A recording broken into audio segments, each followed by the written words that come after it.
எல்லாருக்கும் வணக்கங்க. இந்த பெகல்கம் அட்டாக் வந்து ஏப்ரல் 22 நடந்தது இல்லையா, அதில் வந்து மெயினான ஒரு அக்யூட் பிளாட் அதை வந்து பண்ணுறதுக்கு காரணமாக வந்து லஷ்கர்-இ-தாய்பாவோட கமாண்டர் வந்து இப்போ வந்து ஒரு ரேலி நடந்தது லாகூரில். சைஃபுல்லா கசூரி அப்படிங்கிறவர் அவன் வந்து என்ன பண்ணியிருக்கான்னா, நம்ம ரேலியில் வந்து இந்தியாவை பற்றியும் நம்ம பிஎம் மோடி பற்றி சில விஷயங்கள்லாம் வந்து சொல்லியிருக்கான் அந்த ரேலியில்.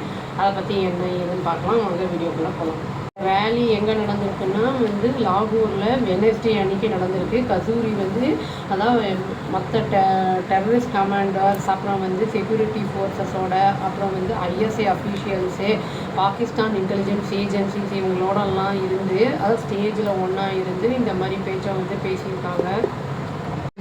கசூரி வந்து என்ன சொல்லியிருக்கான் அப்படின்னா வந்து, இந்த பகல்காம் அட்டாக் ஆனதுக்கப்புறம் நான் வந்து ரொம்ப ஃபேமஸ் ஆகிட்டேன், என் பேர் வந்து நல்லா இனி எல்லாருக்கும் தெரியுது அப்படிங்கிற மாதிரி ரொம்ப பெருமையாக வந்து பேசியிருக்காங்க.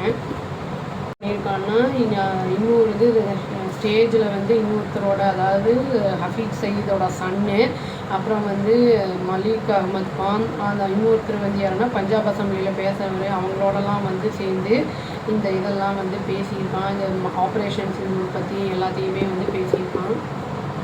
அல்லாஹ்க்கு புனித போர் யாரெல்லாம் செய்கிறாங்களோ அவங்கள வந்து ரொம்ப வந்து அவருக்கு வந்து பிடிக்கும் அப்படிங்கிற மாதிரிலாம் பேசியிருக்கான். இதை வந்து அந்த ஸ்டேஜில் இருக்கிற எல்லாருமே பண்ணியிருக்காங்க. ஆர்ம்டு ஃபோர்ஸஸ்லாம் கூட வந்து அவங்க கூட இருந்திருக்காங்க ஸ்டேஜில் அப்படிங்கிறது தான் ரொம்ப ஒரு வருத்தத்திற்குரிய ஒரு விஷயம்.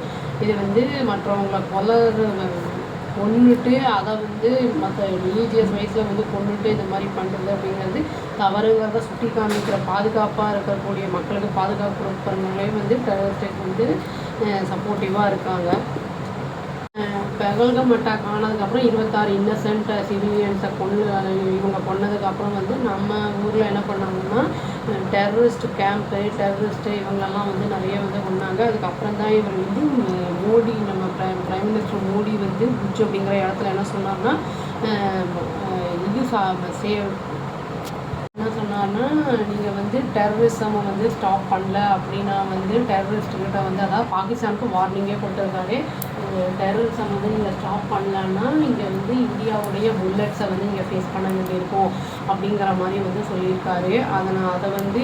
அதை வச்சு என்ன சொல்லியிருக்காங்கன்னா, அந்த சைஃபுல்லா கசூரி அப்படிங்கிறவன் என்ன சொல்லியிருக்காங்கன்னா, நாங்கள் வந்து புல்லட்டை கண்டு வந்து பயப்படுறவங்க அப்படின்னு வந்து மோடி நினச்சிருக்காரு. அது வந்து அந்த மாதிரி நினச்சிருந்தாருன்னா அது வந்து தப்பான ஒரு எண்ணம், எங்களுக்கு வந்து அந்த புல்லட்டெல்லாம் கண்டு பயம் கிடையாது அப்படிங்கிறத சொல்லியிருக்காங்க. அது வந்து முன்னாடி என்ன சொன்னான்னா, அர்லியராக இவன் வந்து பகல்காம் அட்டாக்கும் இவனுக்கும் சம்மந்தம் இல்லை அப்படிங்கிற மாதிரி கசூரி சொன்னான். அந்த 26 பேர் செத்ததுக்கும் அதுக்கும் காஷ்மீரில் வந்து ஒன்றும் சம்மந்தமே இல்லை அப்படிங்கிறத சொன்னான். இப்போ என்னடான்னா, இந்த மாதிரி ஆனதில் வந்து என் பேர் நல்லா ஃபேமஸ் ஆகிருக்கு அப்படிங்கிறதையும் வந்து அவன் சொல்லியிருக்கான். அவன் வந்து எங்கே இருந்தான்னா, பிரசிடெண்ட்டாக வந்து எங்கே இருந்தான்னா மில்லி முஸ்லீம் லீக் அப்படிங்கிற இடத்துல, அப்புறம் வந்து ஜமாத் உத் தவா கோஆர்டினேஷன் கமிட்டி அப்படிங்கிற இடத்துல வந்து சர்வ் பண்ணியிருக்கான். இவன் வந்து பகல்காம் அட்டாக் நடந்ததுக்கப்புறம் வந்து நிறைய வந்து ரேலியை கண்டக்ட் பண்ணியிருக்காங்க, பப்ளிக் ரேலிஸு. அதில் வந்து பணத்தெல்லாம் நிறைய வந்து கேதர் பண்ணிவிட்டு இந்த ஜிஹாத், புனித போர், காஷ்மீரில் வந்து புனித போர் அப்படிங்கிற அந்த இதை வந்து சப்போர்ட் பண்ணுறதுக்காக இதெல்லாம் வந்து பண்ணிகிட்ருக்காங்க அப்படிங்கிறத நியூஸில் வந்துருக்கு. இனிமேல் தான் தெரியும் அவங்கெல்லாம் என்ன பண்ண போகிறாங்க, எது பண்ண போகிறாங்க. அவ்வளோதாங்க. Thank you. Please do like, share and subscribe our channel and click the all option and tap the bell icon. Thank you.